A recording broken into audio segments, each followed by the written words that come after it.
Argero, after a long stupor, barely managed to open his eyes with a terrible headache and noticed that the storm had subsided. Clutching his throbbing head, he pushed himself upright and looked around, trying to piece together what had happened. But the moment the memories returned, he wished they hadn't. In despair, he let himself fall back onto the sand. He stared up at the stars. The sky was as dark, still, and clear as the surface of water at the bottom of a well. Not a trace of the storm clouds remained. The stars shimmered like diamond dust scattered across a black veil. Argero closed his eyes and listened to the silence. After the chaos of only a few hours before, the stillness now felt like the silence of death. The silence of death. Had anyone else survived? Or had this black sky become their grave, covering them all? Argero sat up once more and looked around. The dark, tranquil sea gently swept the sand along the shore, and the moonlight bathed the endless beach in a bone-pale glow. At about 20 meters inland, the beach ended where a dense forest of trees began. The trees were so thick that the moonlight could not penetrate their leaves, leaving the darkness beneath the canopy even deeper than the night itself. As Argero slowly pushed himself to his feet, he stared directly into the dense, thick darkness beneath the leaves. On an island that teemed with such savage and colossal creatures in its waters, who could tell what might lurk in the depths of its shadowy forest? Was it wise to venture into such darkness in the dead of night when he was so defenseless? Even in daylight, the forest was so eerie that he would hesitate before entering. Sometimes certain things simply unsettle you, and often for good reason. Argero Kulosbero knew that the unease he felt was justified. Yet he was also acutely aware that sooner or later he would have no choice but to step into that darkness. There was no ship or crew to rescue him from this place, not even a boat or an oar.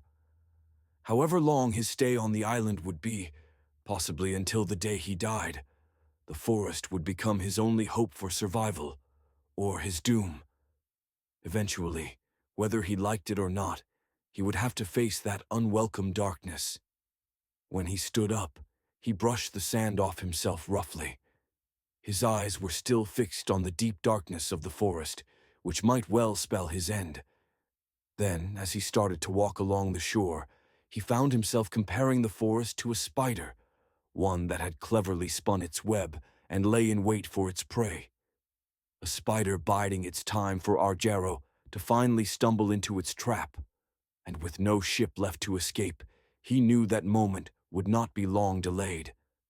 As he walked close to the shore, keeping away from the forest out of fear, the guttural moans and wild muffled howls rising from the sea reminded him of the dreadful moments he had endured only hours before, making Argero shudder and veer toward the edge of the woods. Yet alongside all these peace-shattering noises, there stirred within him a different kind of unease, and the knowledge that both the sea and the forest were but snares of death gave him no solace, only the heavier weight of dread pressing ever deeper upon his soul.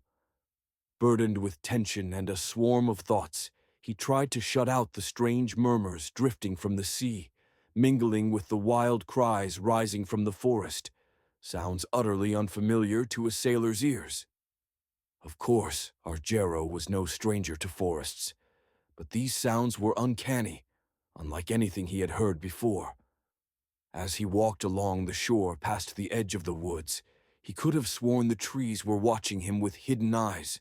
He felt the weight of those stealthy gazes pressing upon him, and with it came the chilling certainty that, before the night was over, something strange would befall him. For what felt like a long while, he kept walking under the oppressive weight of all those unsettling sounds. Just as Argero had grown accustomed to their eerie, ceaseless chorus, new noises shattered the uneasy rhythm. Faint breaths tangled with the rustling of bushes just ahead. The instant he registered them, something large burst out of the thicket and hurled itself at him, leaving him no time to reach for his sword.